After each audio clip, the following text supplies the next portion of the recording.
الرجیم بسم اللہ الرحمن الرحیم۔ آج اللہ تعالیٰ کے فضل و کرم سے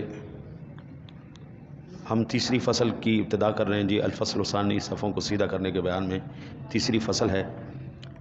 وعن انس قال كان النبي صلی اللہ علیہ وسلم يقول استووا استووا استووا فوالذی نفسی بیدہ انی لاراکم من خلفی کما رآکم من بین یدی، رواہ ابو داود۔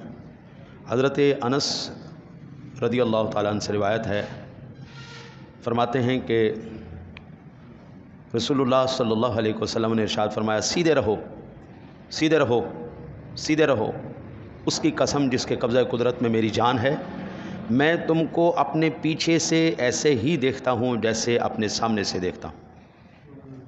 یعنی تیرے میرے نبی کی شان کیا ہے جی؟ یہ شان ہے کہ جس طرح حضور آگے دیکھ رہے ہیں اسی طرح اب حضور نے قسم اٹھائی، اللہ کی قسم اٹھا کے کہہ رہے ہیں۔ جن لوگوں کا یہ ذہن ہے نا جی حضور کو دیوار کے پیچھے کا علم نہیں، میں کہتا ہوں اللہ کے بندے، یہ تیری میری عقل ہے، یہ تیری میری آنکھیں جن کے آگے دیواریں ہیں۔ حضور کی نگاہ مبارک کیا ہے؟ جب اٹھائیں تو جنت تک پہنچتی ہے، جب نیچے جھکائیں تو تحت ثری تک دیکھتی ہیں۔ حضور سرور دو عالم صلی اللہ علیہ وسلم کی نگاہ کچھ اور ہے، ہاں جی۔ وہ کل محشر والے دن جس پر نگاہ مصطفیٰ پڑ گئی وہ بخشا گیا جناب، یہ نگاہ مصطفیٰ ہے۔ ہم کروڑ مرتبہ کسی کو دیکھتے رہیں، ہماری دیکھنے سے کوئی فرق نہیں پڑتا۔ ہماری شکلیں دیکھنا کوئی ثواب ہے؟ ہماری شکلیں دیکھنے سے ثواب نہیں ملتا، لیکن چہرہ مصطفیٰ کو دیکھنے سے بھی اللہ ثواب عطا فرماتا ہے۔ وہ چہرہ رسول ہے، ہاں جی، اس کا دیکھنا بھی ثواب ہے۔ اور وہ ہستیاں، وہ انشاءاللہ تعالی العزیز، وہ ذات، وہ ہستیاں جب بات آئے گی حضور پر تو پھر تو ساری فضیلتیں ہی حضور کے لیے ہیں جی، ساری عظمتیں، ساری شانیں، ساری رفتیں، ساری بلندیاں یہ میرے مصطفیٰ کریم کے لیے، ہاں جی۔ اب یہاں پر جو حضور نبی اکرم صلی اللہ علیہ وسلم نے 3 مرتبہ ارشاد فرمایا، استووا استووا استووا، سیدھے رہو سیدھے رہو سیدھے رہو، تو اس کا ایک مطلب یہ ہو سکتا ہے کہ حضور ایک مرتبہ ادھر فرماتے تھے استووا، سیدھے ہو جاؤ بھائی، صفحے سیدھی کرو، ایک دفعہ ادھر فرماتے تھے سیدھے ہو جاؤ بھائی، ایک دفعہ سامنے والوں کو فرماتے تھے سیدھے ہو جاؤ بھائی، ٹھیک ہے جی۔ ایک تو اس کا یہ مطلب ہے، اور دوسرا یہ ہو سکتا ہے کہ حضور تاکید کے لیے فرماتے تھے، 3 مرتبہ حضور تاکید فرماتے تھے، سیدھے کرو بھائی، چلو چلو چلو شاباش جلدی کرو سیدھے۔ جو بہت زیادہ اہم چیز ہوتی ہے نا جی، اس کو بار بار بتا کے، بول کے، بار بار کہہ کے اس کی مقام اور فضیلت اور اہمیت کو جو ہے وہ ظاہر کیا جاتا ہے۔ مثال کے طور پر نماز فرض ہے یا نہیں ہے؟ فرض ہے نا۔ اللہ تعالیٰ ایک مرتبہ بھی کہہ دیتا یہ فرض ہے، ہاں جی، ایک مرتبہ بھی حکم فرما دیتا تو کسی نے کوئی انکار کرنا تھا؟ سوال ہی پیدا نہیں ہوتا۔ اللہ نے جو کہہ دیا، بس اللہ نے ایک مرتبہ بھی کہہ دیا ہوتا تو بات پھر بھی بن جانی، لیکن اللہ نے 600 سے زیادہ مرتبہ قرآن پاک میں نماز کے بارے میں حکم فرمایا، نماز پڑھو نماز پڑھو نماز پڑھو نماز پڑھو نماز پڑھو نماز، ہاں جی، قائم کرو قائم کرو قائم کرو قائم کرو، او اللہ کے بندے۔ یعنی یہ اس کی اہمیت اور اس کی جو ہے وہ مقام اور مرتبے کی شاہد ہیں یہ باتیں۔ تو حضور سرور دو عالم صلی اللہ علیہ وسلم کا یہ بار بار کہنا کہ بھئی صفوں کو سیدھا کر لو، یہ کتنی اہم ترین بات ہے۔ پیچھے ہم نے حدیثیں پڑھی ہیں کہ اگر صفیں ٹیڑھی ہو جائیں اللہ دل ٹیڑھے کر دیتا ہے، یہ اتنی اہمیت کی حامل بات ہے۔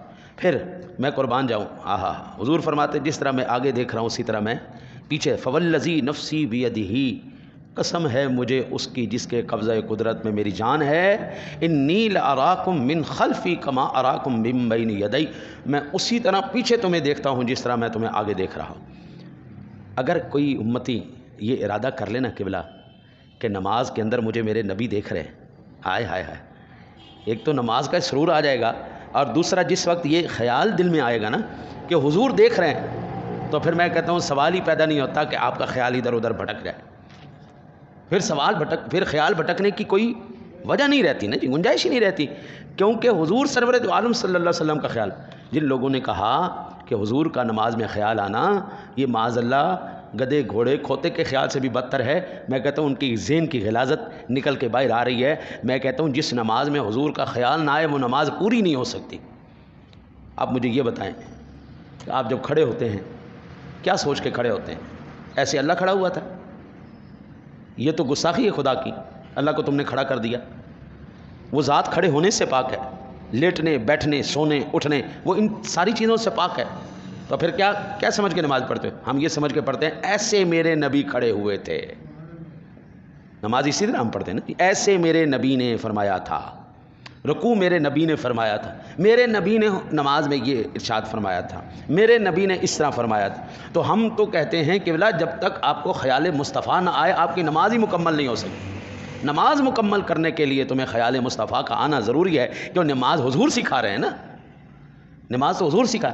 آپ اتحیات میں بیٹھتے ہیں، پڑھتے ہیں التحیات للہ، یہ کس نے بتایا؟ حضور نے بتایا.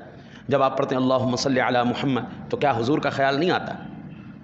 السلام علیکہ ایھا النبی، تو جب اس وقت آپ یہ کہتے ہیں تو آپ کو خیال نہیں آتا؟ میں کہتا ہوں اس کی تو نماز ہی مکمل نہیں جب تک خیال مصطفیٰ اس کی نماز میں نہ آ جائے. وہ بالکل حاضر ہو کر، بالکل دماغوں کو، بالکل حواس کو قائم کر کے کہے السلام علیکہ ایھا النبی ورحمۃ اللہ وبرکاتہ. یہاں سے امتی کہے السلام علیکہ یا رسول اللہ، وہاں سے حضور فرمائے میرے امتی کا پیغام اور سلام مجھ تک پہنچ چکا ہے. یہاں سے امتی سلام کرے، وہاں سے مصطفیٰ جواب دے. حضرت جی مزہ تو پھر آتا ہے نماز کا. ہم تو کہتے ہیں حضور آج بھی ہماری نمازوں کو دیکھ رہے ہیں. لہٰذا یہ نماز جو ہے تہجد کی، کبھی 2 رکعت نماز نفل پڑھ کے نا اسی تصور کے ساتھ یہ چیزیں پڑھنا، پھر آپ دیکھیے گا کہ آپ کی نماز کے اندر کیا سرور آتا ہے. وہ ایک کیفیت ہوتی ہے، ہر طرف سے کوئی دیکھ نہیں رہا، صرف اللہ اور اس کے رسول ہمیں دیکھ رہے ہیں. اس وقت بندہ یہ تصور کر کے نماز پڑھے تو میں کہتا ہوں روحانی کیفیت بندے کی کہاں تک پہنچ جاتی بندہ سوچ نہیں سکتا. اللہ سے دعا ہے اللہ آپ کو مجھے عمل کی توفیق عطا فرمائے. اللہم